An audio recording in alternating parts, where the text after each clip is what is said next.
menebar dakwah, meraih surga. Alhamdulillah, wassalatu wassalam ala rasulillah, nabiyina Muhammad wa ala alihi wa sahbihi wa man wala, amma ba'd. Saudara-saudariku seislam dimanapun Anda berada, semoga Allah subhanahu wa ta'ala mencurahkan ilmu yang bermanfaat bagi kita semuanya. Keamanan negara, ketentraman, dan kenyamanan adalah sebuah dambaan setiap umat manusia, baik individu ataupun masyarakat secara umumnya. Kebutuhan kepada keamanan lebih daripada makanan dan minuman. Oleh karenanya Allah subhanahu wa ta'ala mendahulukan kebutuhan keamanan daripada makanan dan minuman. Allah subhanahu wa ta'ala berfirman tentang ucapan Nabi Ibrahim.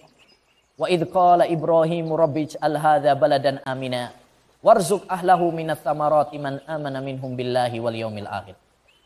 Ingatlah tatkala Nabi Ibrahim alaihi salam mengatakan, "Ya Allah, jadikanlah negeriku ini negeri yang aman dan berikanlah makanan dan buah-buahan kepada mereka yang beriman kepada Allah dan hari akhir."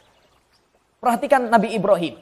Beliau mendahulukan meminta kepada Allah keamanan negara daripada makanan dan minuman.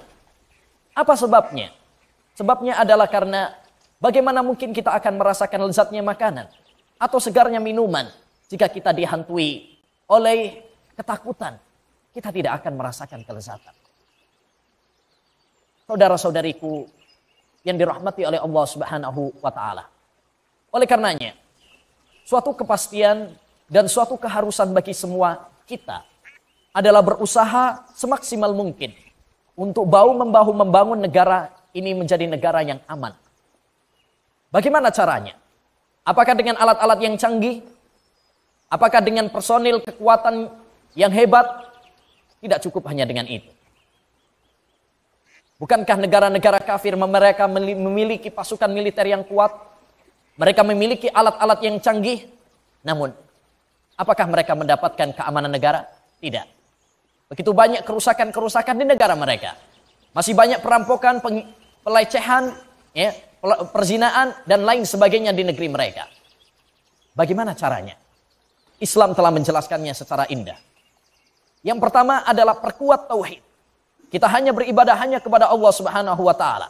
Itulah kunci kemakmuran dan kunci keamanan negara. Allah berfirman, "Alladzina amanu wa lam yalbisu imanahum bidzulmin, ulaika lahumul amnu wa hum muhtadun."